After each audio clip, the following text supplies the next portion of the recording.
service, and that's really how we knew that we could do things better together as opposed to operating separately. So for our analysis, we found that Grimsby would require roughly 3 to 4 vehicles to provide a level of service consistent with what we're proposing.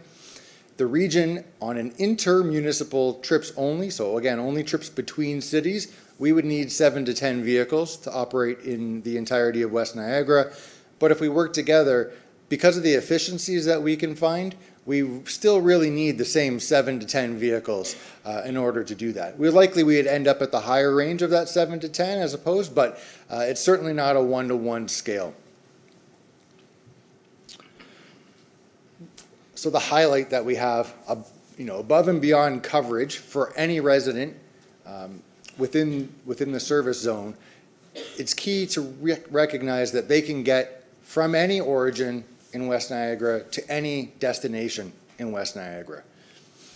They can also gain access to the existing transit connections in Welland, St. Catharines, and Port Colborne. So for St. Catharines and Welland, that would be the bus terminal where they can then transfer to the existing fixed route bus, which again can get them to Niagara Falls and to Thorold and to all of the other municipalities that they might want to get to. And for Port Colborne, it would be at City Hall because that's both where the regional link is as well as the community bus. So it both provides connections to existing transit east of the zone, and within the zone, it provides connections to virtually anywhere a resident would need to go for a fixed and consistent fare. So just a quick highlight at some of your peers and what their current investments are in transit. So the region's net expenditure, we're looking at $13.5 million next year. Fort Erie has $900,000 that they invest in transit, and they get about 37,000 rides. $500,000 for Niagara-on-the-Lake, and they're just a little shy on the ridership of 30. Port Colborne, it'll be a little lower this year because the link was uploaded, but they do 13,000 on their community bus. The next two I think are really indicative of why they joined on.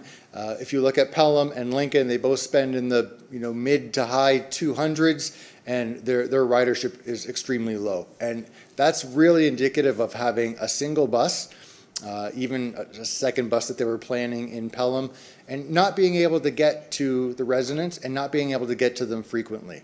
So just a little bit of context, in Lincoln, it was every 2.5 hours is when that bus would come around for the next person.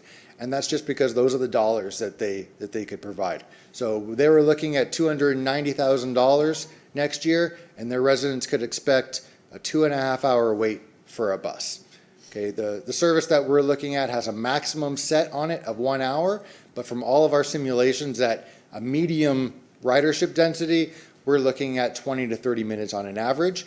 And for the first year, we will not hit that medium demand. Very likely we'll still stay in the lower projections. We did 3 ranges, so we're very comfortable as to where the demand would be. But in any case, we can deliver more riders than both of those two systems within a couple of months, based on what our projections show. And that's just, again, having access to each and every resident in the municipality, with each and every destination in the municipality as well.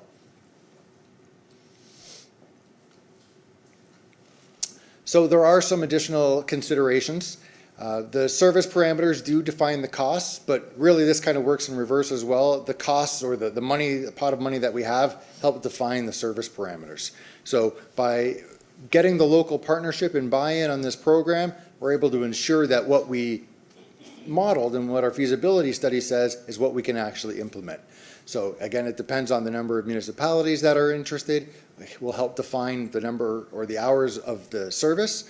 We're currently hoping for a 7 a.m. till 10 p.m. service, which is significantly better than each of those other municipalities that runs transit, including Port Colborne, Pelham, and Lincoln.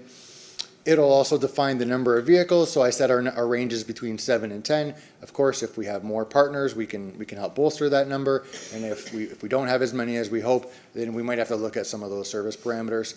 I mentioned the fares earlier. This is in line with a fare strategy that the Intermunicipal Transit Working Group has put together. It's $3 for the local trip, and it's $6 for an intermunicipal trip. So again, this is consistent with what residents for fixed route service get in East Niagara, $3 for a trip on your local system and $6 if you get on the regional bus. We would all be considered one system, but those trips that stay in your own municipality, they only cost your residents $3. So it's quite a cost-effective service as well. And the region would retain the gas tax and any revenue from that. The region's contribution significantly outweighs even the pooled amounts that we're asking for from the local municipality. And so really we would just use that to try and offset some of those costs so we can ensure that we can continue providing a service like this for years to come. The other item to mention is that the gas tax is really to be used for capital acquisitions as opposed to operating dollars. And so it's not really a feasible strategy to take that gas tax money and put it towards the service, especially if you're going to look long-term in acquiring vehicles where it ultimately, in all likelihood, be cheaper to own and operate those vehicles yourself. You would need to have that gas tax. Otherwise, you're looking at capital acquisition costs on the municipal levy at some point down the road. So it's something we certainly want to be avoiding. I know at the regional level, we've been spending a lot on capital lately, and I'm sure they'd like me to pump the brakes at some point on that one. So for some next steps, Matt, did you want to come up and just discuss? No, you're okay? Okay. That's fine. So again, we confirmed our model in November. We now have regional approval for the budget that we received on the 12th, and we're looking to establish those local partnerships. So we recently received Lincoln and Pelham's commitment to partner and make a contribution. They're going to reallocate their transit costs to the region, and they're going to wind down those fixed route services, which brings us to tonight, our presentation to yourselves. There would, of course, be a budget consideration associated with that for 2020, and then we can move on to trying to confirm some of the other partnerships.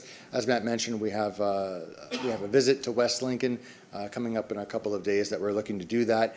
And then beyond that, it's all about the implementation plan. So it's about community engagement. The company VIA would work with us to develop a marketing and communications plan.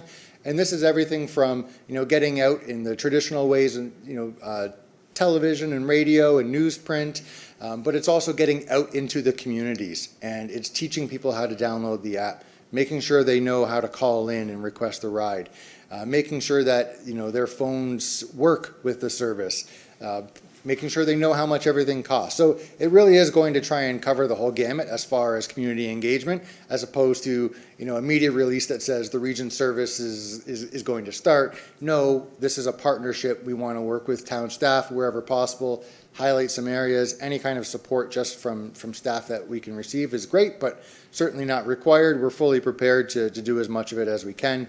But again, we don't want it to seem like this is just the region stepping in and saying how things are going to go. There'll be consultation process. In all likelihood, there'll be public consultation through that period as well.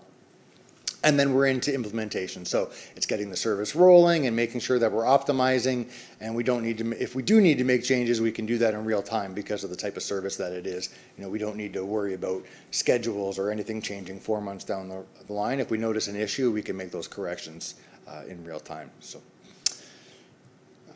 happy to take any questions. I'm sure Matt's happy as well if there's any specific to him. Thank you. Great, thank you, Rob and Matt, for your presentation. And Councillor Sharp. Hey, thanks, Mayor Jordan. I have a few questions. Thank you guys first for your presentation. Matt, it's always a pleasure to have you here. Rob, it's the first time having you, and I really think the presentation was great. I read this last night, and I read it all wrong. I thought that you guys were the TCN, and you were the blue line, and I was like, this is crazy. All the arrows going up, cost per, I said, and now I've noticed that you guys are the orange line. I'm like, that is a much better model. And so it just goes to show, having somebody come and explain it to people like me is maybe a better model. So thanks again. And I have a couple questions. First is about what are the hours of service? Or when will we know that? So we're tentatively looking at 7 to 10, 7 a.m. to 10 p.m. Monday through Saturday. We're currently just waiting to confirm the partnerships before we can confirm those service hours. But it's where we've been tracking the entire time, so we're hopeful that we can land there. Okay, and with the shared rides, how far will we be expected to go out of our way if we're for a shared ride? Like, I know you guys have a software that probably has limits, and how does that work? So you can actually set that limit. And so basically what we did for the feasibility study is we set it at no more than a 20-minute detour. And that really pertains to longer trips. If you have a trip within Grimsby, they're not going to detour you 20 minutes out of the way in order to make that trip. But it is a little bit trip specific, but the service does prioritize ride sharing over individual trips. Okay, and when you said in January, this could be up and running? Mayor, so no, we're looking at likely April 1st is our target deadline, but again, it all depends on how quickly we're able to confirm partnerships. So it'll be at the end of Q1, start of Q2, just depending. Okay, thanks very much. Councillor Frick, then Councillor Bain. Thank you, Mr. Mayor. Can you just give me kind of a step-by-step how this starts and to get to the point where we're totally up and running? What are the, let's say, maybe the 5 biggest steps in there to get us to that point where we're fully up and operational? You, Mayor. So I guess the first couple of steps would be to confirm the local partnerships and then to get an agreement in place. That agreement makes sure that things are worked out as far as licensing of the vehicles and the operators. The VIA themselves would hire the drivers or the operators of those vehicles. There would be the communication program that I mentioned, that the region would work together with VIA and with local staff to ensure that we can get out and communicate that. And that communication would likely start probably in February with just some very small, this service is coming type of information, and it would start to build as we get closer. The only other thing I can think off the top that we really need to work out is some locations for those vehicles to be stored in the evenings when they're not in operation, so that we can retain some, variability as far as spread. So there's really not a ton to do. A lot of the work, a lot of the modeling was already done. We've been working with the company to sort of align what a contract could look like, so we're comfortable that that would happen in relatively short order.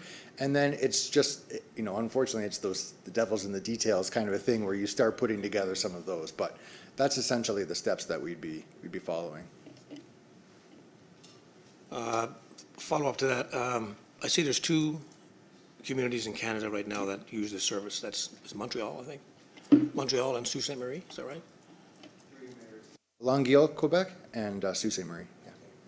So will you work close with those guys to see where they, just to kind of get an idea of how they went through it and how many mistakes they made, how they corrected them? Because, it sounds too good to be true, almost it's what we've been looking for a long, long time, I think. And I've always been told when something's too good to be true, it's too good to be true. So what is the downside? Are there any downsides in here that we should be aware of? And the other thing is that the cost you mentioned to ramp up, is that cost come out of the region or does it come out of the municipality? So the way that the cost works is it's just a pooled set of resources. So we would ask for your contribution as well as we have from Lincoln and Pelham, and then the region's contribution. So at no point would we be coming back to ask for more mid-year. Your contribution isn't in any way dependent on how many of your residents are using the service or how frequently they're using it. It really is just a flat amount that we're covering the operating rate for the service. So I really don't, is it too good to be true? I think some of the challenges are that you could still have a maximum of a 1 hour wait time. If you're planning to go somewhere, there is still a potential that you'd have to do a bit of planning ahead. It's not perfect. The average that we had was 20 to 30 minutes. And when we looked at some other comparators, they did have a bit shorter of wait times, but they were also not putting as many dollars into, or they were putting, twice as much into the service in order to do that. So, of course, if we throw twice as many vehicles into it, we can cut those wait times down. The benefit of doing it this way is even if the service gets busy, there are other parameters we can always take back. We can increase the detour amount that I mentioned was roughly 20 minutes. We could make that wait time from 1 hour to an hour 15 or an hour 30. And that way we don't have to come back mid-year and say, well, the service was so successful, we ran out of money. So your options are either pay us more or we shut it down at the end of next week, which is what was happening in the Innisfil Uber model. And hence why we're not headed in that direction. Councillor Bain? Through you, Mr. Mayor. I want to mention something very quickly. I took a moment to read your titles up there, and it reminded me of a situation when we had an emergency at work one time, and my director came downstairs and says, "Have you got this under control? I'm going home." And I see Matt just kind of standing over there, just smiling away. That's great, Matt. Just saying, buddy. Just reminded me of that situation. Anyways, I got a couple of questions for you. The shared rides things, I know we've touched a little bit on this. I have a couple of questions about the shared rides. First of all, the drivers are vetted, I gather, right? They're all pre-cleared, and because I know Uber's having a number of issues right now with their drivers. They even went so far as to put an emergency help app or a button on the app for Uber now. So if you're riding with an Uber driver and you have a problem with the driver, you hit the help button. I just want to make sure that we're not going to be doing something that drastic and that our drivers are properly cleared. You, Mayor, that is correct. That's one of the elements on the previous slides, highlights the professionally trained drivers as opposed to the Uber fill out the form online and you're all signed up and ready to go model. Excellent. Okay. Now you talk about a possible corner-to-corner thing.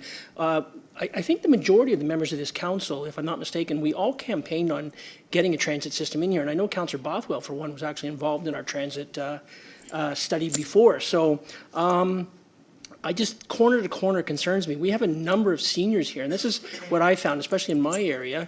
I had a number of seniors who cannot walk to a corner. So is that something being seriously considered, or are we really seriously just looking at the door-to-door right now?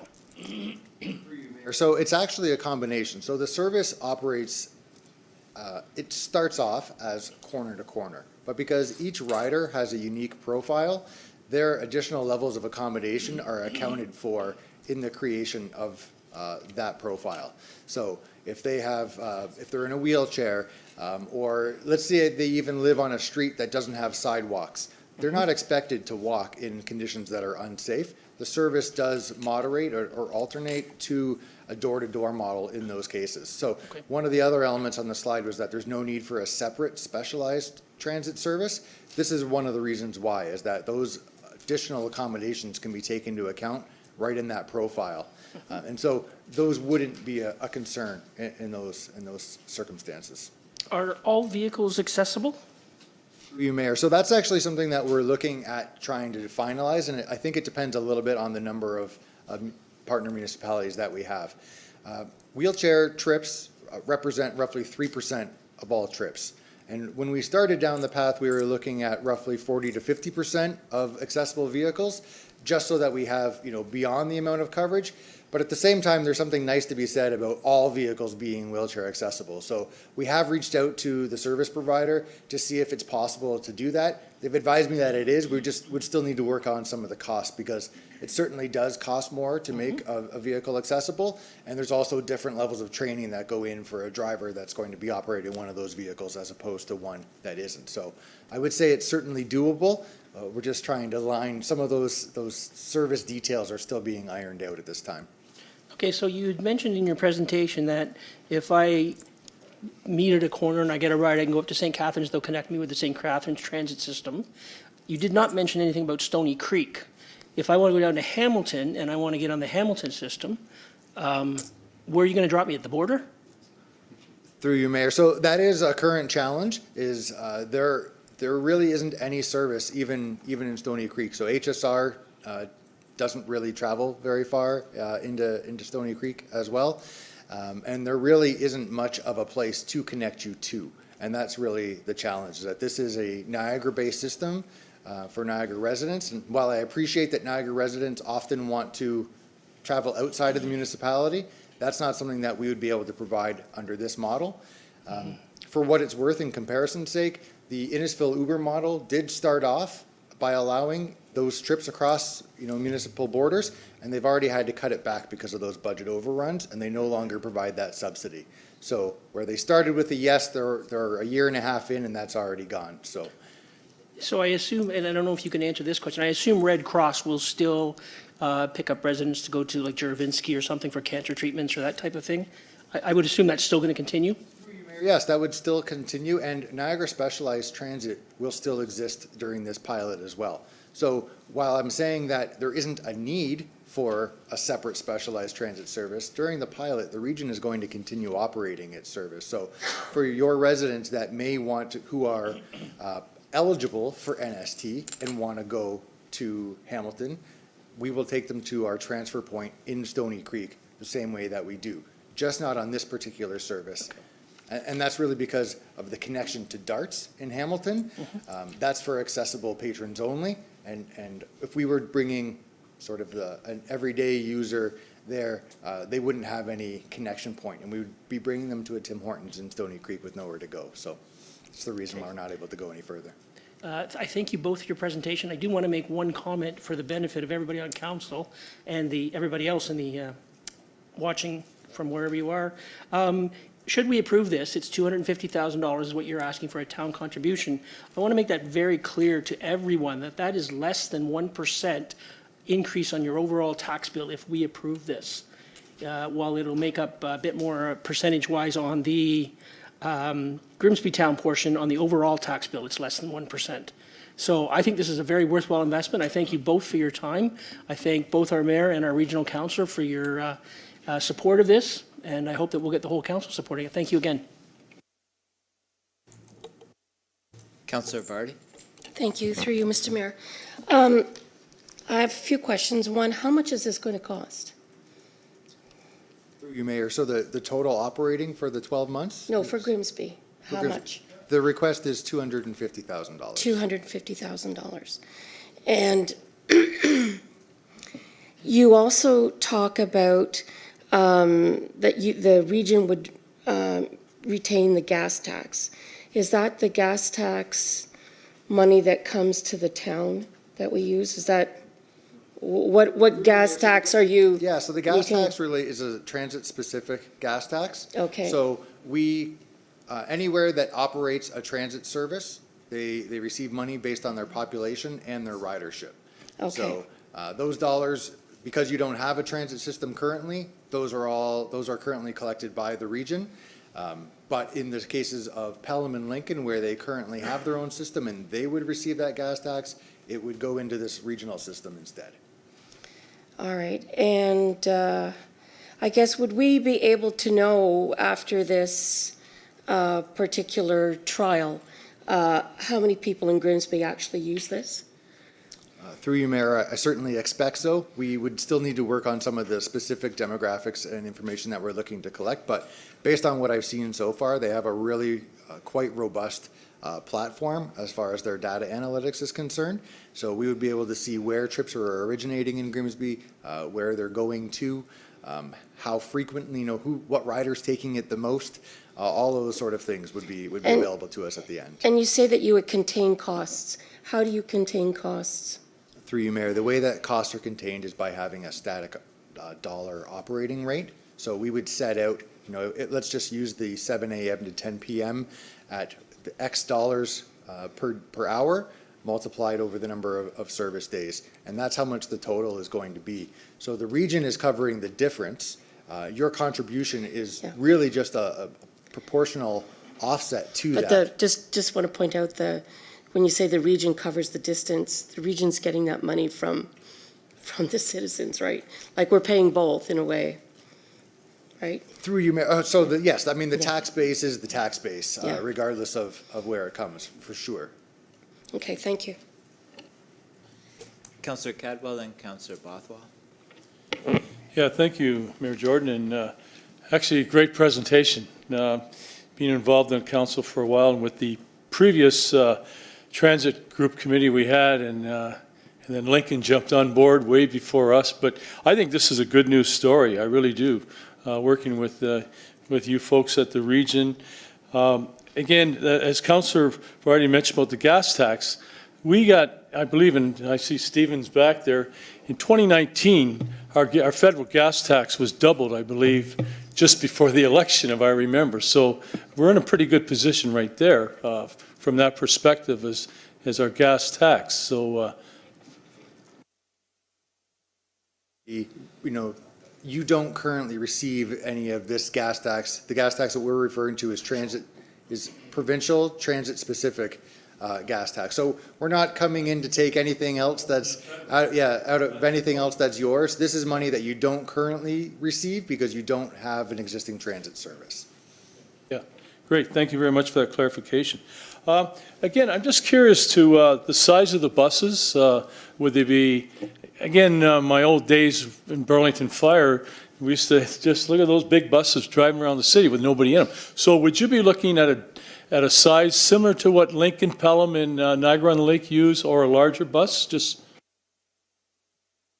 At a Mercedes-Benz Metris vans, and the reason why it's Mercedes is that the company Via is partners with Mercedes. So they're backed by Mercedes, which provides them exceptional rates for access to that. So it's not sort of us going above and beyond with a Cadillac type service, but they will be very nice vehicles. I believe the Metris vans are 7 passengers, but of course, once you make them wheelchair accessible, it does cut into that a little bit. So. yeah, thank you, Robert. And that's based on ridership too and demand, I guess. Also, getting to the buses, will there be bike racks on the front of the buses so people can maybe go to a winery, get on their bicycles and ride around Niagara, which is a great connection anyways. Thank you. So I myself am a big proponent of active transportation. I was on the Port Colborne committee where I live. So if it certainly is possible, we will be making it happen. I've reached out to the company. I haven't heard back yet, but I can assure you that it's near the top of my list. Just 2 more points, if I may, Mayor Jordan. Thank you. Again, I think it's a great idea because my good friends in Lincoln, they've always been saying with the U-Link, they have a lot of riders that want to connect to the YMCA in Grimsby or West Lincoln Memorial Hospital. So I think this is it's a fantastic plan, being a pilot plan too, which, it's a good thing to try to do, and I definitely support it. So I think that's it. Sorry. Oh, yeah, just one more point. I got a whole lot of notes here. So the routes, will they just be pertaining mainly to regional roads, or if, say, it's on demand, if people that live up on the escarpment, is that wherever the need is called? Is that what you're looking at, Robert? That's correct. So wherever somebody is in West Niagara, the vehicle will go to them. And again, whether it's within 100 meters or so or not, or it's door to door, yes. Great, thank you. You're welcome. Councillor Bothwell?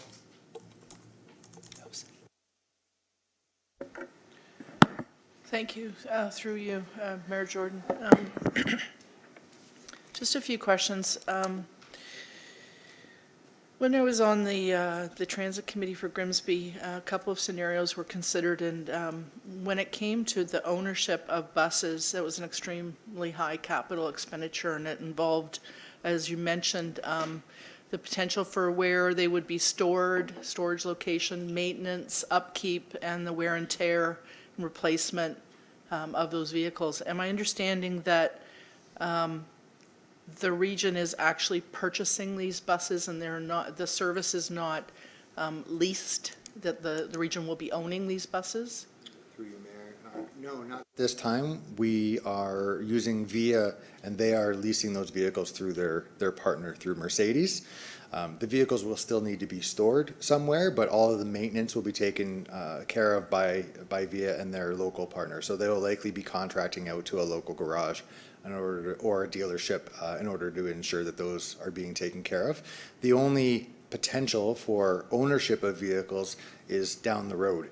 If we look at the pilot as a success, we will then evaluate whether the potential of owning vehicles is considered, a benefit to versus continually leasing them. Because you would certainly pay an increased operating rate in order to lease them. But again, as you mentioned, there's a lot of other elements that you have to then worry about, like maintenance and repairs and replacement of them as well. So Thank you. That answers that question. Just a couple more. I'm just a little, I'm not trying to be a wet blanket. This is good. I mean, we do want to get our people around town. We were looking for something that would work for us. That dollar figure is, I think, what we were looking at as a pilot anyway. It's a 1-year figure, and I'm just thinking, what does this mean down the road? And I'm just thinking it's always the first year it's like a honeymoon, and then the dollars start adding up. So, and because it's so new, it seems that this company is operated, yes, mainly in the States, and being American, just want to make sure we're not looking at any of those exchange rate problems or things like that as we move forward.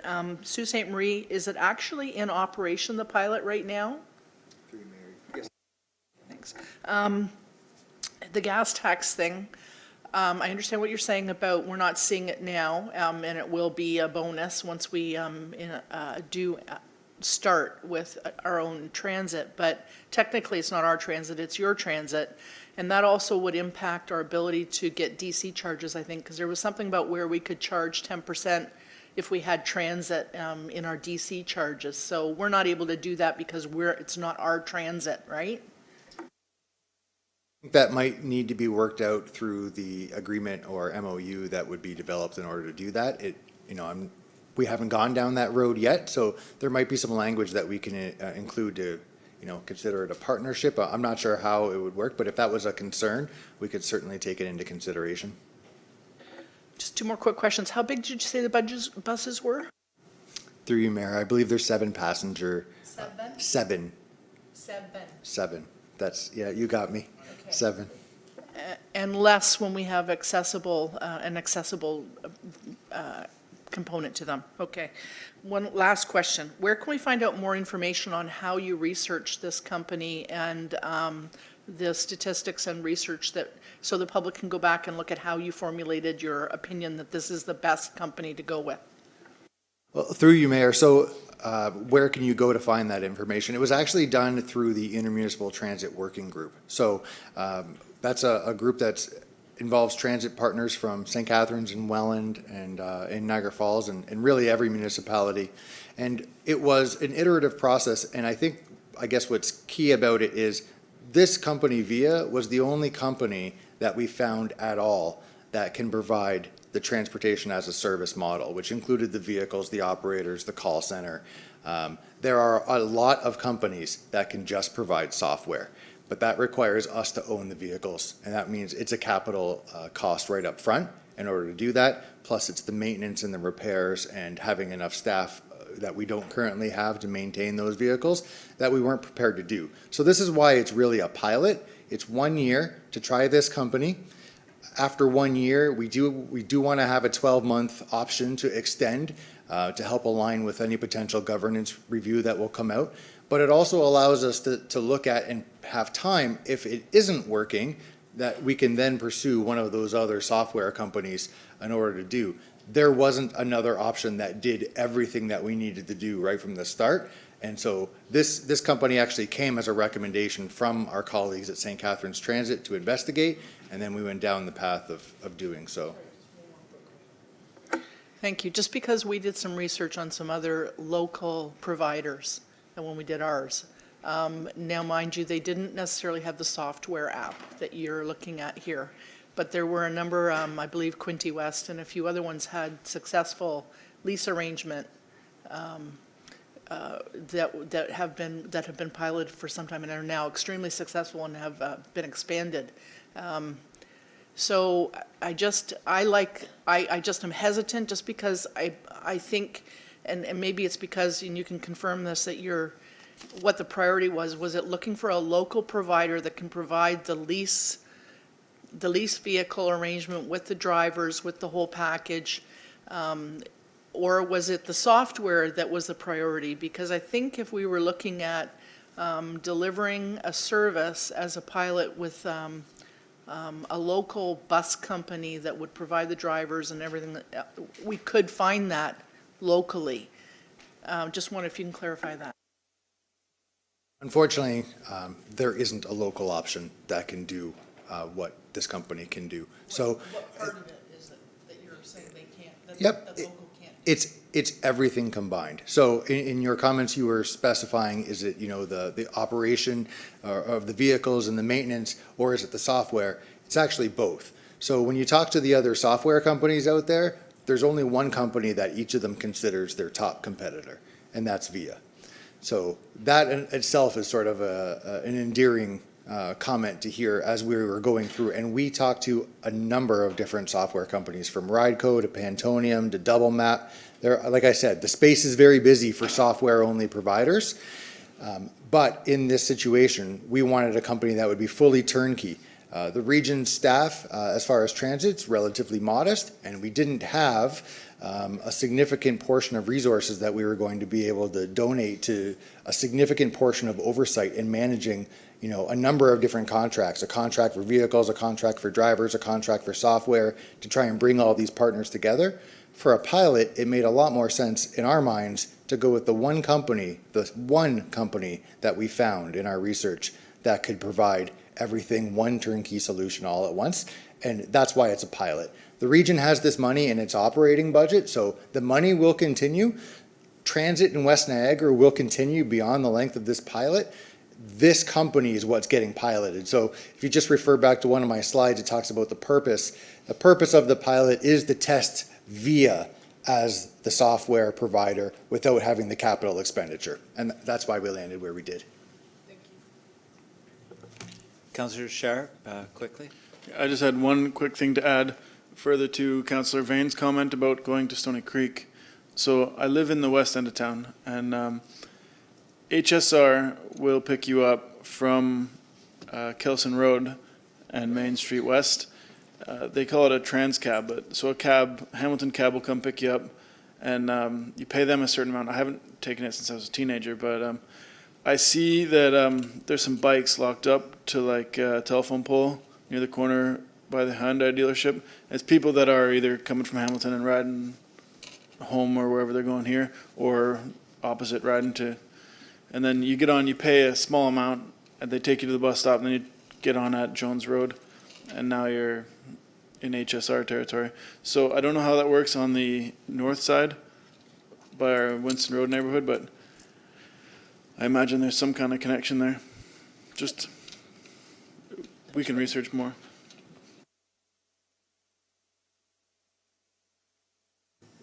Councillor Vardy.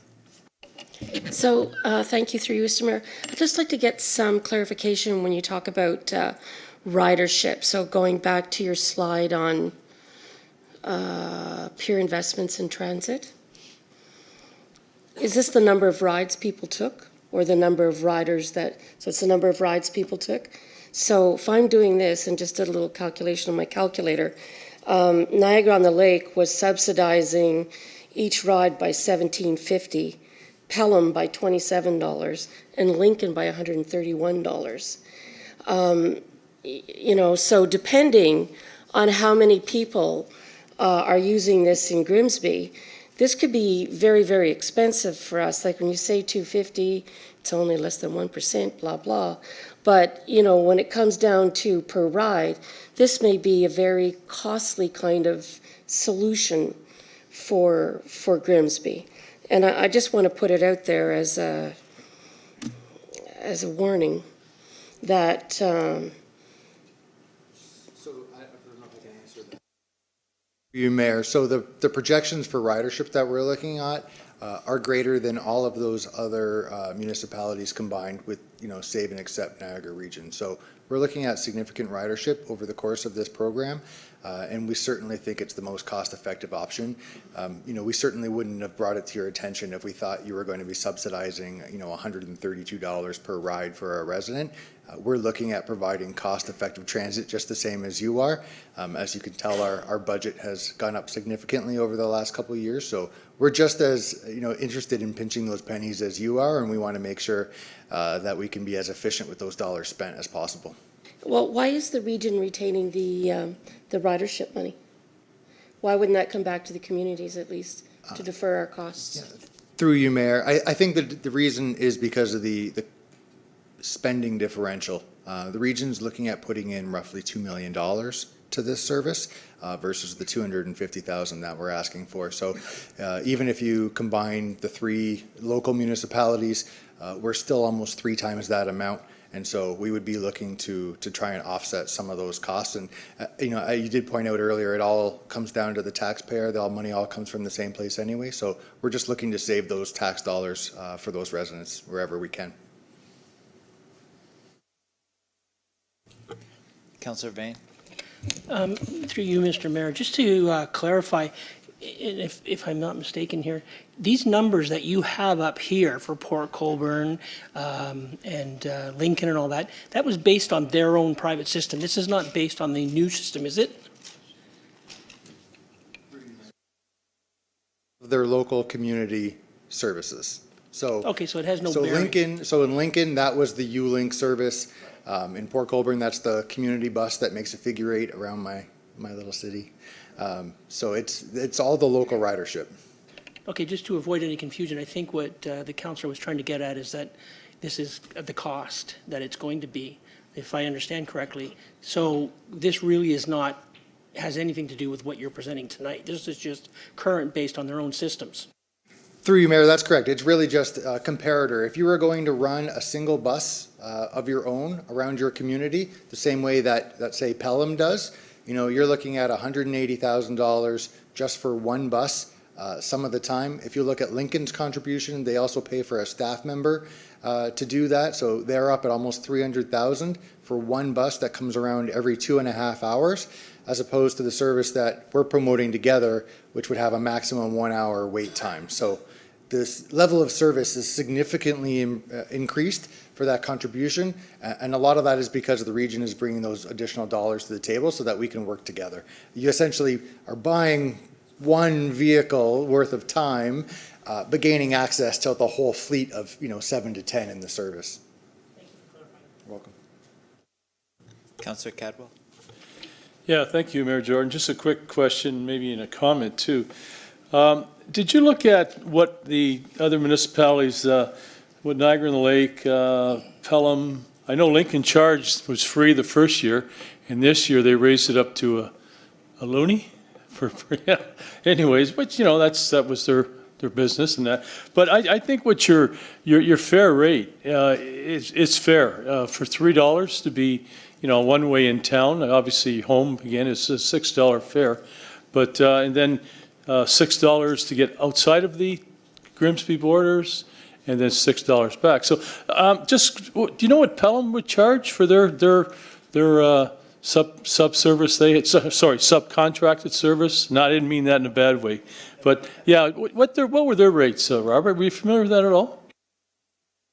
I'm not 100% sure if it was exactly $3, but it was very, very close if it wasn't. But the larger point to that is they had already committed to the Intermunicipal Transit Working Group's fare strategy, and that was to harmonize the fare to $3 for all local transit services throughout Niagara. So that's why we landed on the 3 rather than going to any sort of distance-based service. We just said there's already a flat fee in place that all of the other municipalities have agreed to. Let's stick with that, and then the $6 for the regional portion. You're welcome. Seeing no further questions, thank you, Rob and Matt, for your fulsome presentation and answering a lot of questions. Moved by Councillor Vane, seconded by Councillor Cadwell. Resolved that Matt Robinson, Director, and Rob Salowich, Program Manager, Transit Service Go Implementation, Niagara Region, with reference to on-demand transit be received. And be it further resolved that Region On-Demand Transit Service partnership with Niagara Region be referred to the 2020 budget. All in favor? That's carried.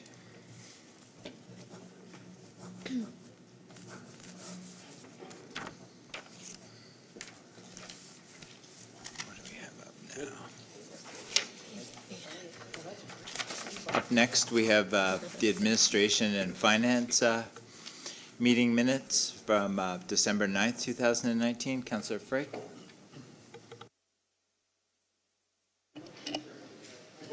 Thank you, Mr. Mayor. Yes, we met on the 9th of December. There was no disclosures of interest. We had a number of reports that were filed. First one that was FIN 1925, which was based on the borrowing for our current expenditures. And the second report for finance was a introduction of to receive a bylaw for temporary borrowing arrangements in the amount of $5 million, and that's to be approved by council tonight. Okay. I don't know if our CFO wants to elaborate a little more on that. I know we get a line of credit for about $5 million each year by this time to offset any potential emergencies in the following year. So maybe you can just explain a little bit on that. So every year we approve, or we have council approve a borrowing bylaw for $5 million. What that does is sets the upper limit for the town's line of credit. Currently, our line of credit is set at a limit of $2 million. So we set the borrowing bylaw at 5 in case we need to increase the letter of credit. We don't have to come back to council to get an increase on the limit. So we establish it at $5 million. The line of credit is used to basically to offset any timing differences. We make some large payments to the region, to the school boards, and just in case we have to make payment to those entities before we receive the funds. We haven't used the line of credit, in probably about 12 years. It's there more or less as an emergency. Thank you, Stephen. The second report was FCR 1912. Our acting chief, Bill Thompson, gave a report on the Emergency Management Shared Services Agreement. It's an agreement we agreed last year in our budget of, I think, $75,000, which would be an emergency service that would be shared with Lincoln. And I believe that Councillor Bothwell wants to raise that and have a chat about that. Do you? The chief's going to talk. Bill, would you come up now? Because I know there's a. Yeah. Well, yeah. Maybe we should do it now.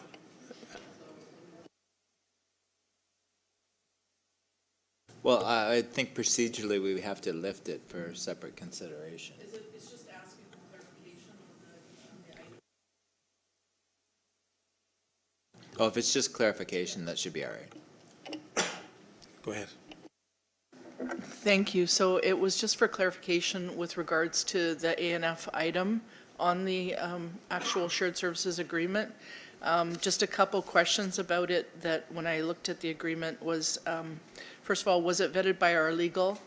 And then section 15.2.2 says that if Grimsby terminates participation in the agreement either with or without cause, Grimsby will continue to pay fees for service less than any applicable credits to Lincoln until the end of the term. And I understand the term of this agreement is to 2023.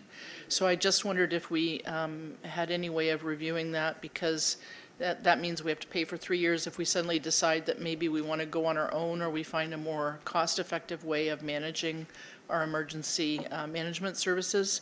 So that was one, and the other one was where in the agreement does it say that the town will get the credits back that Lincoln and Waynfleet are paying? Their portion is $150 per hour, and based on the quantity of time that they use, the total dollar value of that is supposed to be credited back to both Lincoln and split between Lincoln and Grimsby. So we're supposed to see a credit back on the amount that we're paying. And our amount for last year, 2019, was $40,000. It says in here, $40,992. So I'm just wondering when we're going to realize any credit from 2019. And then when we would be expecting to receive the credit for 2020, which we're paying $70,272, and those amounts are subject to whether, if Lincoln suddenly decides to pay the person more, we have to also suck that up.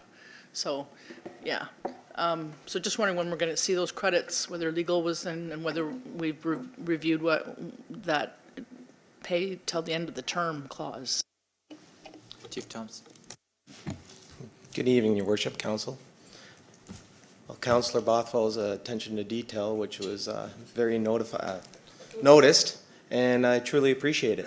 And no, don't be sorry at all. We're correct in speaking with CO Schlang. I commit to this council that prior to the clerk and mayor signing, that we will be discussing this with Lincoln on the termination clause to correct it. And while waiting, I was in discussion with the fire chief from Lincoln, and he agreed fully that it should be clarified and cleaned up with that. When it came through vetting, as this was housekeeping for me coming into this, I believed it was vetted by our lawyer. I cannot tell you for sure if it was or wasn't, but I know it was vetted by Lincoln's lawyer, so I do not have an answer for you on that. As to towards the credits, our emergency shared manager right now, Kathy McGrath, she has just finished training with the townships of Waynfleet and working with West Lincoln. So the credits will be coming in the short term, and I will clarify that too through the town of Lincoln, how we'll receive that. Great, thank you, Chief Thompson. Councillor Freg. So in the meantime, the emergency service is in place. Through you, Mayor, yes it is. And the other question is, should we check with our own legal counsel to ensure that everything in there is according to what we would want in Grimsby? Through you, Mayor, I'm looking at CO Schlang. Yes, we will. Thank you. While you're there, the next report that was filed was from Acting Chief Bill Thompson, and it was to a table report for Rogers Telecommunications Tower Statement of Concurrence. Apparently, we have to have a concurrence based on the radio communication and broadcasting antenna systems policy, and we have to be in compliant with that in order for that tower to be built. Is that correct? And then that was the report, that second report that you tabled, and it was all in order, and I believe we actually approved that we were okay as a municipality from that perspective, yes? Through you, Your Worship. Yes, that public consultation is required by federal law, and Rogers posted a public notice out into the newspapers, and I believe the consultation was reported to council, and it's just saying that we have seen it and we agree to it, and it's finished. Thank you. The next report was the multi-year accessibility plan update of 2019, and we've already had a presentation from the Joint Access Advisory Committee earlier, so that was basically what this report was about. I don't know if there's any other questions related to that. Hopefully they were answered during that presentation. Following that, we had an approval of our 2020 calendar for the Administration of Finance Committee meetings. We received the Downtown Improvement Area meeting minutes. And lastly, we had under new business a discussion around the GPI promissory note, which is due in February the 1st. And I've deferred that and referred it to our CAO and to our CFO to work with GPI because being that the note is due on February the 1st, that note is $5.7 million, which goes back to 2001, if I remember correctly. Councillor Cadwell can probably correct me if I make a mistake on that. We have to date received about $6.3 million from that promissory note in interest. This year, we've received $238,000, if I remember correctly. But anyways, it is due in February the 1st. It needs to be looked at. We need to work with GPI, find out what we want to do with that promissory note going forward, and we look forward to a report from Stephen and Harry. And that's it. Thank you. Thank you, Councillor Freg. Councillor Vane? Sorry, I wish we had lifted that item that Councillor Bothwell talked about, because I'm going to address it now. The thing about the joint services, I think this is something that we should be looking at more moving forward, so I disagree that we should even be considering a clause. Obviously, I think this is a much better cost savings if we're splitting it over 4 municipalities. And I also think I'm talking about the shared services here. Councillor Vane, I believe that was just a housekeeping item. That was had to do with improper wording in the actual agreement. So that's all. My concern is that the way it was being discussed is it was being discussed in a negative manner. and I didn't feel that was correct. I felt that was incorrect. It should have been yeah, lifted and discussed, is what I'm trying to say. Well, I don't believe it was just a housekeeping item, and that's all it was. Okay, thank you. Councillor Cadwell? Yeah, thanks, Mayor Jordan. In new business, I just want to hopefully get a follow-up to it. Again, with the information we've been getting from Donna Harrington with the joint accessibility. I was down at Brant Haven at the lake. Our accessibility ramp, I'll call it, to the lake, which is I've got pictures if anybody wants to see them. It's right now it's half filled with stone, small stones. But anyways, it's not usable. So I guess what I want, or what I'm hoping to get, maybe our CAO can help me out on this too. Do we own that facility, that ramp, or then who's responsible to any costs that may be incurred? Because I personally, I'm not an engineer, but it wasn't built right as far as I'm concerned. Because you can't use it. You can't use it, any time of the year. Anyways, yeah, I just want to know, I guess ownership, Mayor Jordan, where do we stand as a town? Thank you. Through to Councillor Bothwell has some more information on that, I believe.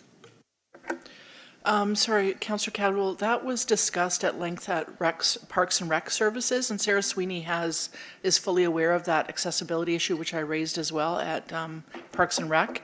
At this point, they were supposed to ensure that it was safely cordoned off so that people wouldn't go down to it. As well, we had Donna Harrington from the Harrington Group visit with me and recognize that there were some concerns with regards to the accessibility that they're fully aware of.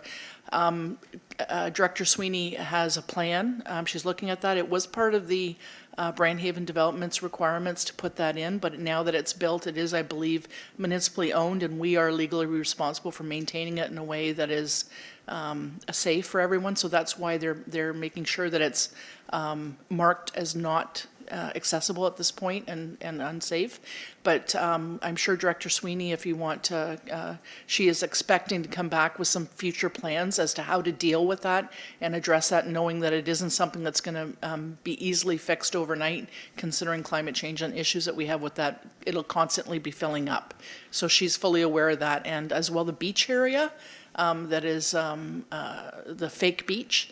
We also have some issues with wave rush up on there. So she's looking at a whole master plan. So I'm sorry, I just thought that it was explained in length. So I just hope that helps clarify. Yeah, if I may, Mayor Jordan, thank you for the clarifications on that, Councillor Bothwell. Again, I was just thinking about it because we were talking about accessibility and all that at A&F, but thank you very much for the clarification. Councillor Frank? I just want for the record to address Councillor Vane. Under no circumstances, I think, has anyone ever meant to say anything negative about JAAC, because we like those guys. They do a great job, and we totally endorse them. I hope you didn't take anything to the negative. I was talking about the fire department. Okay. I've been talking about not JAAC. I thought they set up accessibility. Okay, sorry, apologize. Moved by Councillor Vardy, second by Councillor Frake, resolved that the Administration and Finance Committee meeting minutes of December 9th, 2019 be received and the recommendations contained therein be approved. All in favor? That's carried.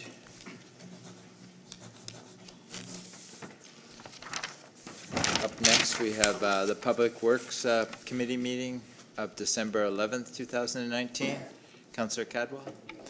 Yeah, thank you, Mayor Jordan. We had the meeting was called to order about 4:35, and we had no disclosures of interest.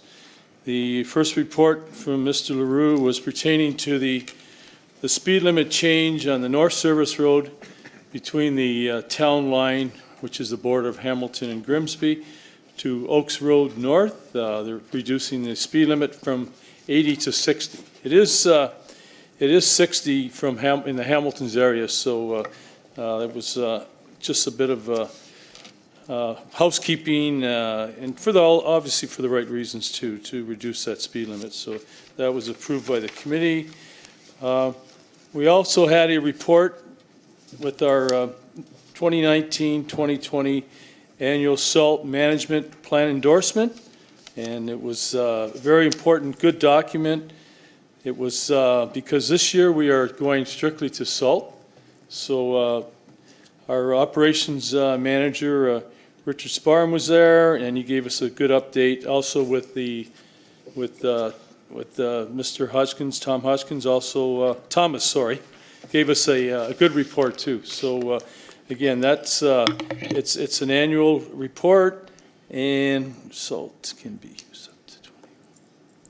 Yeah, okay, and so that was a report that was supported by the committee.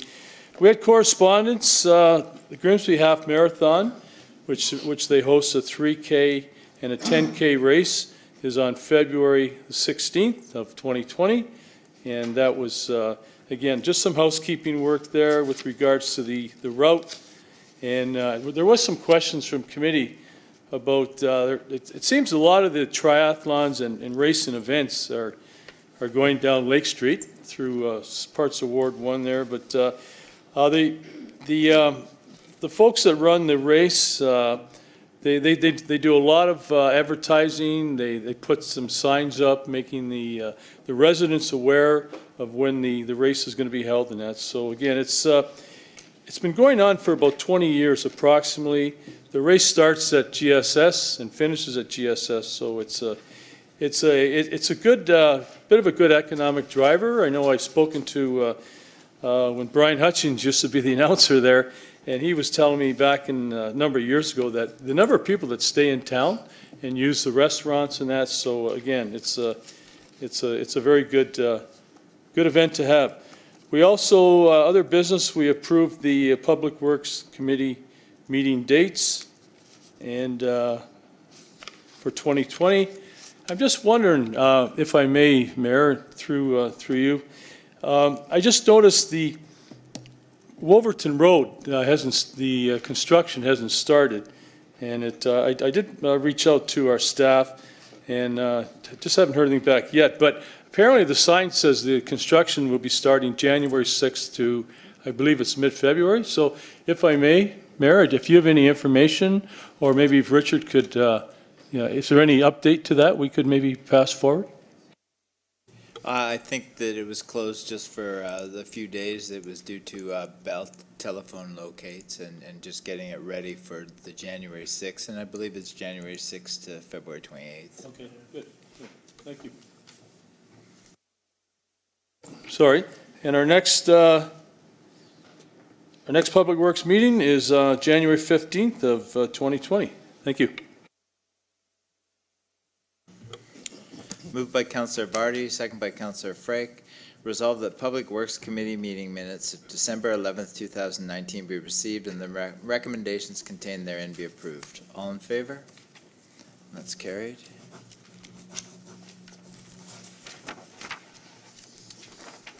Up next, we have report FIN 19-26, potential revenue sources.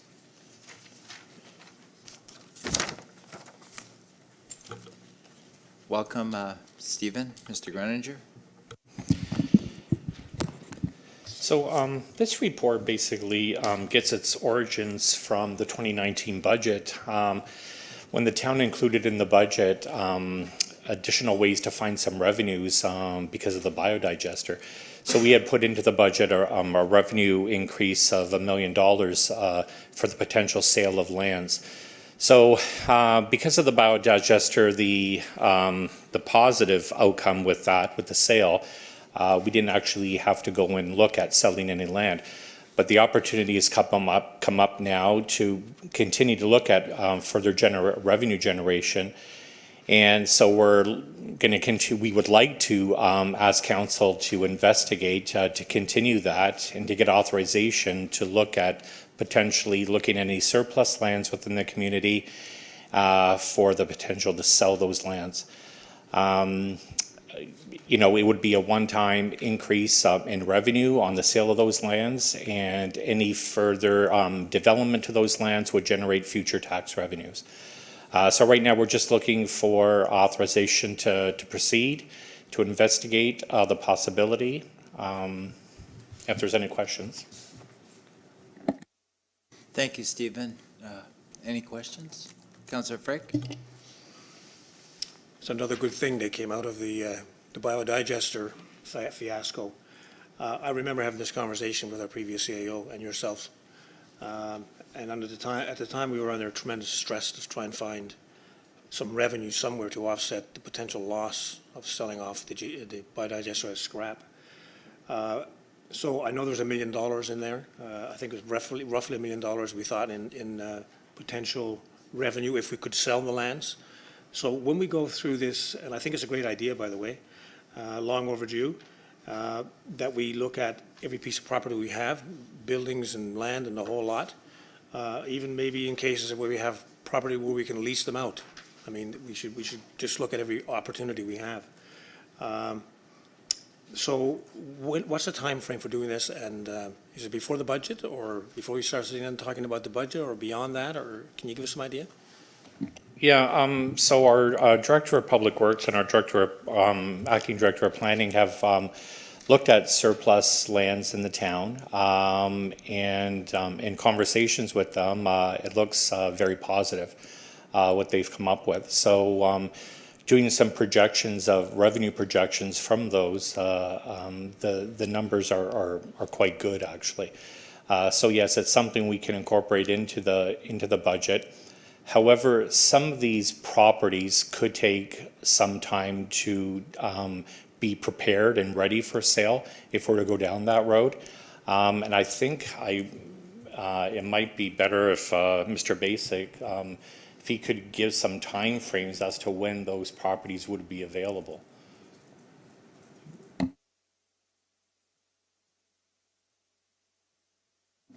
Thank you. Through you, Mr. Mayor, some of the issues that we may need to deal with on some of the properties, there may need to be zoning that may need to be changed, things like that. So the municipality, as any other applicant, would have to go through the normal process for a zoning change, or the municipality has the ability to divide land without having to go through land division, things like that, but it's mainly zoning amendment applications that would be the biggest delays, and in some cases the preparation of the land, moving services, things like that. So just to follow up. Thank you. So we don't have to go through as much red tape as a developer or another buyer would have to go through, is that right? Is that what you're saying? Municipalities can divide land without having to go through land division, but municipalities can't change the zoning without going through the normal public consultation process. The CIO has some comments. Through you, Mayor, this report is really to give us authorization. I didn't want to spend a lot of staff time on looking at potential lands. You know, we'll come back with a report. We're trying to come back with a report somewhat prior to the budget being finalized February 10th, just to give us, you know, what are some of the ideas we have. But I didn't want to go ahead and do a lot of work on this if you guys felt it was a bad idea. So it was just to get started. All those detailed questions we'll answer as we go through the process. Thank you. Yes, Councillor. I didn't intend to go down that road. I just said it was a good idea to make sure that we included other potentials as well. But yeah, I totally agree with our CAO. We need to do this, and we need to do it soon. Councillor Vardy. Thank you, through you, Mr. Mayor. I would just like to highlight that this may be an opportunity for us to drive development as opposed to developers coming in. That we can look at some of these properties and see what is it that we want developed in that area, and maybe that we can be kind of proactive in our approach instead of reactive. So there's an opportunity here, I think, for us to do something positive for the community in this. Thank you. Councillor Vane. Through you, Mr. Mayor, I agree with the comments by the other people, but the one thing that I read when I read this is in the background, it says, we're facing the possibility of having to contribute a significant amount of funds towards important projects such as the rebuild of West Lincoln Memorial Hospital. Yet Councillor Frake is asking about if this is coming before the budget. So if we're doing this with the intention of saving for the hospital as opposed to getting a $20 or $30 million debenture, I'm concerned that we're not, are we going to designate this money specifically towards the hospital, or are we just going to throw it in the budget and then have to come up with it again later? I'm just concerned. And also, having said that, we have some properties that, in light of the Peach King expansion, if we get on that sooner rather than later to save our town a couple $1 million, then we'll have properties that we'll be able to amalgamate. For example, the Livingston Activity Center would be an ideal opportunity to sell to a developer that's going to add more stores, more businesses. So just that type of thing. But my main concern is this money going to be earmarked for the hospital, not for the budget? CAO? Yes, again, that will be a council decision. It'll go into if we get some proceeds, you'll decide how to distribute that, whether it's the hospital or anything else. Bolster up our reserves, reduce some of our debt. So again, all those details will come later. Again, this was a report. I didn't want to create a lot of staff work if you thought this was a bad idea. It's just to get started. And then we'll come back to council and work with you on this. Councillor Bothwell. Just a quick question. So I understand, I have no problem with investigating this, but I do want to make sure that whatever comes back is a fulsome report with enough detail and that council has full control over what happens next with regards to those properties. And as Councillor Vardy mentioned, we need to be very cognizant of the potential for development and only where it's appropriate, and intensification only where it's appropriate, which is one of our goals. So however we look at that down the road, that we have that guiding document. Also, perhaps we want to look at, I had asked as part of my planning chair role for the road allowances that are owned by the town, unopened road allowances. A number of them can be a significant portion, or it could be sold to the abutting property. So there's quite a number of unopened road allowances that have recently been transferred ownership over. There might be a small amount of income available through that route, so maybe there's a way to combine those two reports. Councillor Sharp. Thank you. I just have a quick question, I guess, for the CAO through the mayor. This report will be on surplus property, or will it be on all properties? And what defines surplus properties, or what will qualify properties to be put in this report? Through the CAO. Through you, Mayor, yes. Again, right now, they're not defined as surplus. We were just going to identify all the potential lands, and I like the idea of the road allowances as well, and then bring that to you and then say, what do you think, council? Should this be declared surplus? So there's some steps to get to where we'd like to go. So we can't determine that. It's council that has to determine that. So we're going to come back to you. We're not talking about selling our parks, are we? CAO. Through you, Chair. Again, anything we'll bring to you is certainly, you're going to be making the final decision. As Councillor Bothwell said, anything we bring to you, you will control. We just didn't want to spend a lot of time on this if you just felt it was a bad idea to investigate. But you'll see everything, Councillor. We're not going to declare anything surplus without your approval. Moved by Councillor Frake, second by Councillor Vardy. Resolved that report FIN 19-26 regarding revenue generation options be received, and that the Chief Administration Officer and Director of Corporate Services Treasurer be authorized to investigate whether there is surplus land available for the town of Grimsby to sell in order to generate revenue. All in favor? That's carried.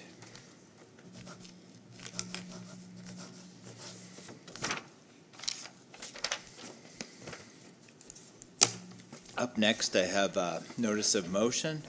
The subject is disclosure of GEI board member compensation, requested by Councillor Frake, second by Councillor Vardy. Whereas the CAO and staff at the direction of council prepared and produced a confidential report and recommendation for the monetary compensation of the Board of Directors of Grimsby Energy Incorporated at council meeting, closed session of November 18th, 2019. And whereas the mayor and members of council are highly committed to transparency and accountability, and whereas the GE board have contributed successfully in selling the biodigester and exceeded expectations. And whereas the best interest of professionalism and respect towards the GEI board members, as well as the community as a whole, for a fair and equitable business practice, therefore be it resolved that the Council of the Town of Grimsby directs staff to provide a report including the methodology, but not disclosing sensitive confidential contents of the compensation report to the GEI board members, as well as the taxpayers of Grimsby.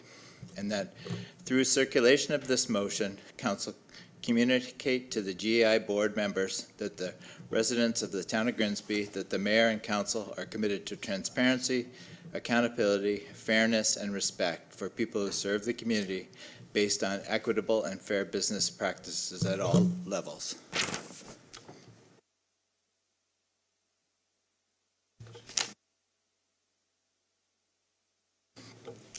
There's no debate on this.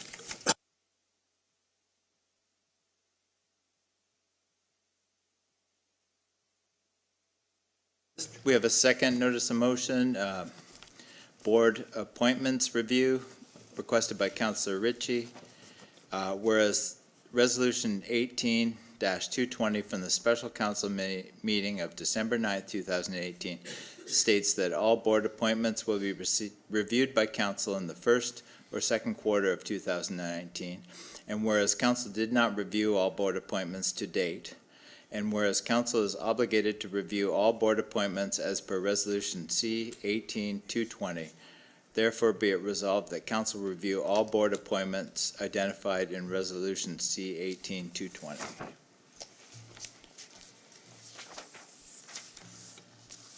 Up next, we have a resolution approving council and committee meeting minutes or meetings for 2020. Any discussion? No. Moved by Councillor Cadwell, second by Councillor Ritchie. Resolved that the 2020 meetings calendar for council and various committees be approved. All in favor? That's carried.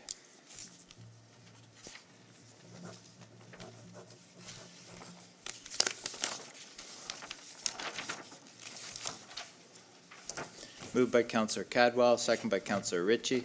Resolved that the Committee of Adjustment meeting minutes of December 3rd, 2019 be received and filed. All in favor? That's carried.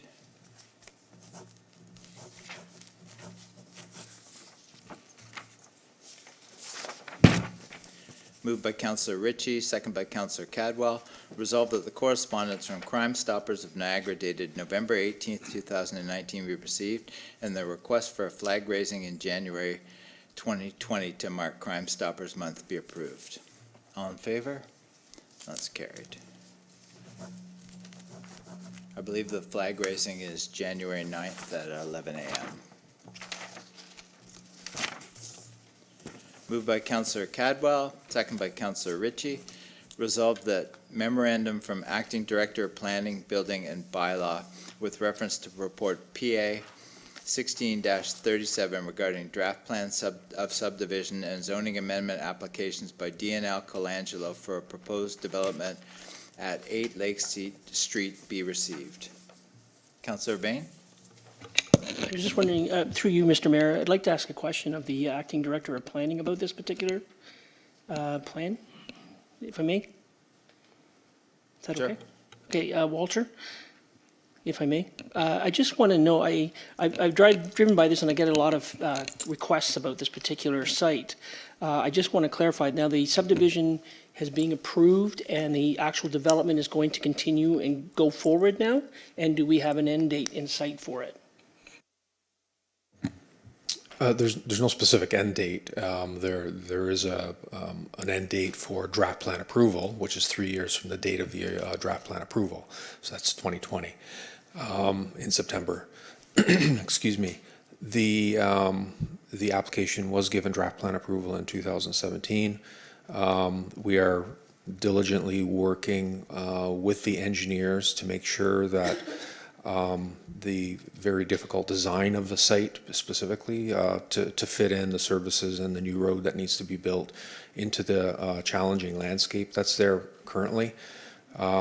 So we're nearing completion. The resolution was to conditionally approve the zoning, subject to them submitting a detailed survey identifying where the existing building is, because that's incorporated into the development. And they've satisfied that condition, so now we're bringing a bylaw forward to facilitate the construction and the renovation of that existing dwelling that's on Lake Street. Other than that, we're very near completion of the engineering plans.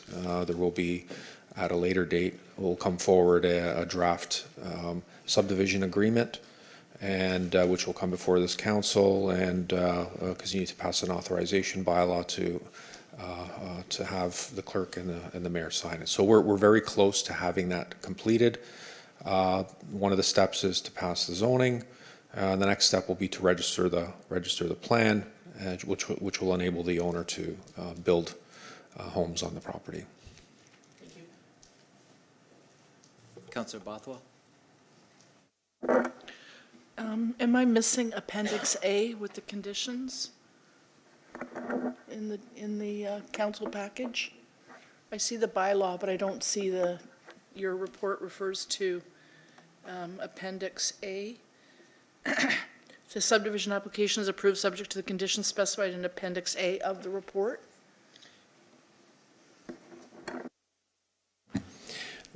That's the resolution tonight. This was to bring forward the bylaw. Appendix A to the report is a list of all of the draft plan conditions that were approved by council at the time in 2017. So, as I said previously, we're diligently working through those draft plan conditions. One of which is a subdivision agreement and the approval of engineering plans. Again, we're not dealing with that tonight. Tonight is just the bylaw to amend the zoning for the site.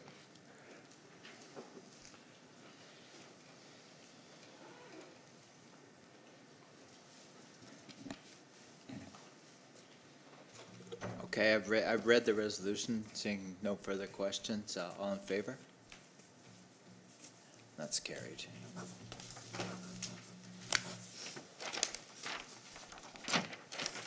Moved by Councillor Cadwell, second by Councillor Ritchie. Resolved that leave be given to introduce bylaws 19-106 to 19-110, and that be read a first time. All in favor? That's carried.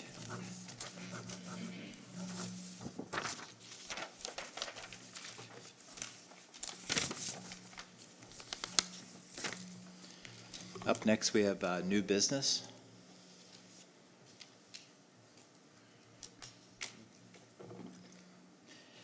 Seeing none, Councillor Bothwell. Just going to throw out a little thing there. I was attended this week, what's today? Last week, I attended a cannabis, region held a cannabis forum for all of the municipalities to get together and talk about the land use challenges that each of them are facing, and the draft bylaws and official plan amendments that we're going through that exercise. Right now, Grimsby is going through a cannabis land use review, and we have a consultant working on that, and they've come back with a couple of suggested steps forward. This was a great opportunity to consult with other municipalities to find out what challenges they're facing as well, and come up with a consensus as to how to best frame our zoning bylaw and our official plan, taking into account some of the experiences from those municipalities. So it was a great opportunity to get together. I appreciate that, and look forward to taking back some of the suggestions from those municipalities as we work at finalizing ours with some further additional input. Thank you. Thank you. Councillor Barty. Yes, through you, Mr. Mayor, I'd just like to encourage councillors and our residents to take a ride up to Sobey Road and take a look at the biodigester that's now under the name of Escarpment Renewables. They've done some considerable work up there. It's really looking good. The site is quite nice now, and it's, you know, they've only just begun. They've planted some trees, and they're starting to do the landscaping and even out some of the ground. So I encourage all of you to take a look at it. If you saw it before and you saw it now, I think we're very lucky to have Escarpment Renewals owned by Miller Waste to be a partner in the community. As you heard earlier tonight, they won an award for their float. So they're a great community partner, and it's already starting to show what they're bringing to the community. So I hope you go check it out. Councillor Sharp? Through the mayor, and just some new business, is that we're coming on the holiday season, and as kids come off for their Christmas break on the 23rd until the 6th, we have some free skating at the Peach King Center on several days. I don't have them all with me, but you can see it on our website. You can look me up on Facebook. I'll post that there. And there's several days with a couple different activities, specifically free skates throughout the Christmas and New Year break. Councillor Vane? Through you, Mr. Mayor, I just want to thank you, Councillor Sharp. You reminded me of something. As we are approaching the Christmas Day, which is only 9 days away, I just want to wish everybody the very best for a very Merry Christmas and a happy and safe holiday. Thank you. Councillor Cadwell? Yeah, thanks, Mayor Jordan. I just want to, two things I want to highlight and add to that. Our recreation coordinator spoke the Christmas light contest, which is closed today, and had the opportunity to, if you're looking for a tour of Christmas lights, grab a map. It's on the town's website. There's about 23 homes that were nominated. Actually, there was more than that, but Trevor had to cut it back a little bit just because of the time frame it takes to drive around. But there are some amazing Christmas lights. There's a lot of Griswolds out in Grimsby, I'll tell you that. It was great to see. Great ideas. I think this is our 12th or 13th year we've been doing this, and it's just so much fun. As Trevor mentioned, the winners will be picked, and I have to give a big shout out to the sponsors, Canadian Tire, Rona, and Todd Fryer, who's with Century 21 Real Estate. These people have been with us for quite a long time, and it just added to a lot of fun for this. So if you're out and about and you want to look at some Christmas lights, we've got some good displays in Grimsby. The other thing, too, if I may, Mayor Jordan, just a question to Councillor Bothwell for that cannabis. That was at Balls Falls a couple days. Yeah, I had it on my calendar, and then I didn't get to it. But what I was wondering, was there any discussion on odor, Councillor Bothwell? Because I was at a resident that lives up Mountain Street, just around Kemp Road area. We have one up on Mountain that odor, and the question always comes up about odor to do with cannabis. So is there anything you can maybe just enlighten us on quickly? I'm sorry I missed it. Thank you. Councillor Bothwell? Thank you, through you, Mr. Mayor. Odor was a prevailing problem. And what they were looking at was they knew odor and lighting were two of the key concerns, but they were also reaching out to find out what other concerns there were other than that. So they know that that is something that needs to be addressed in bylaws. Pelham is coming very close to coming up with a draft. So if we can keep an eye on what they're going to come up with. There wasn't a whole lot of detail about mitigation measures.